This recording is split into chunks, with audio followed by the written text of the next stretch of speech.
Hello and welcome to the lectures for day 2 of Intro to Computer Science or Intro to Computer Programming, CIST 1400 section 008. This is your instructor, Andrew Eck. Today we're going to talk about some of the basics in terms of setting up your Java source code files, doing output, that is printing stuff to the screen, and then also doing input, which is to say getting information from the user. So over the course of up until right before you start watching this, you probably should read sections 2.1 through 2.5 of the Deitel and Deitel Java How to Program Late Objects Edition text. You might go as far as section 2.6. So those would be good companion chapters. Our agenda for the day. We'll talk just a bit about the basics of source code structure. We'll talk about class and file naming conventions. There are a couple of rules you have to follow. We'll talk about printing, we'll talk about strings and integers and variables, we'll talk about getting the input from the user, we'll do a brief demonstration of math, we'll talk about error codes and stack traces, we'll talk about commenting on your text, and then I'll give you the reading assignment for next time. So it's going to be a pretty intense day, but that's alright. Okay, so when we talk about Java code, every piece of code that does something is going to sit inside of a class. And when we say class, the thing that we're going to think about right now is that it's just a container for code. That's all that it is. In this course, we're only going to have public classes, though in the future you might have private classes with default access, and nested classes. But those are more complex than what we're going to worry about right now. Right now, the thing that I want you to think about is the idea of the class as just a container for code. Now, source code files, they follow a really specific structure. We talk about the package statements. That is to say, we can put our code into a package. That's not something we're going to do this semester, so you don't have to worry about that. We'll have an import statement, one or more, and this is, or zero or more. And this is something that we'll be doing all over the place this semester. And then you'll have, in this semester, a single class. And then inside of that class, all sorts of variables and methods and code that does stuff. There are rules that let you have more than one class in a file. There are rules that let you have a mixture of classes and interfaces. In this course, though, we're only going to have a single class. So your source code is going to have probably an import statement, and then a public class.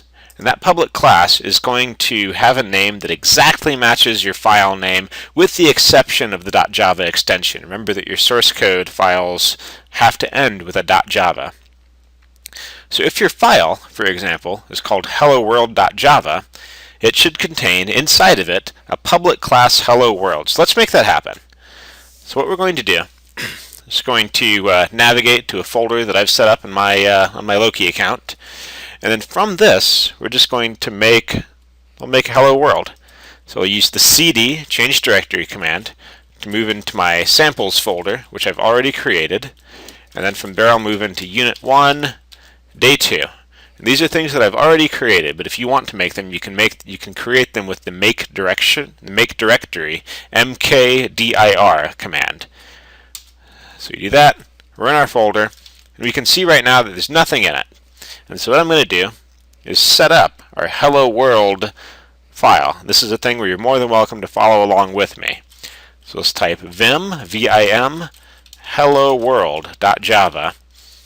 Note the way that the H and the W are both capitalized. That's convention for class names. They should start with capital letters, and they should, anytime you have more than one word bunched up together, use camel case capitalization, which is to say that you capitalize the first letter of each subsequent word. So you've typed vim hello world.java, and then we hit enter, and that brings us into our Vim window. I can get into insert mode by hitting I, and then from this, all we're going to do is make our class. It'll be public class, and then since this is hello world.java, hello world. Then I'll have an opening left curly brace, and then a closing right curly brace. And you can see when I put my cursor next to them that they're matched up. The reason that we do this is that your curly braces create what we call code blocks, which are just chunks of code. We'll get more into that in just a second. Right now, though, we have public class hello world. And so we can quit out, we can get out back into command mode, and then we can use WQ to save and quit. And then when we compile it, javac hello world.java, what we'll see is that we don't get any errors. This is good news. We can't run it yet because we don't have a main method, but we don't have any errors. So this works, and when we type ls, which lists everything that's in our directory, we'll see that we have the hello world.java, which we made using Vim. Then we have hello world.class, which the compiler created at the time that we used the Java compiler with javac. Okay. So when we look at classes, so we know that the name of the class and the file name have to match exactly, excluding the .java. And when we have a complete program, we're going to have our public class.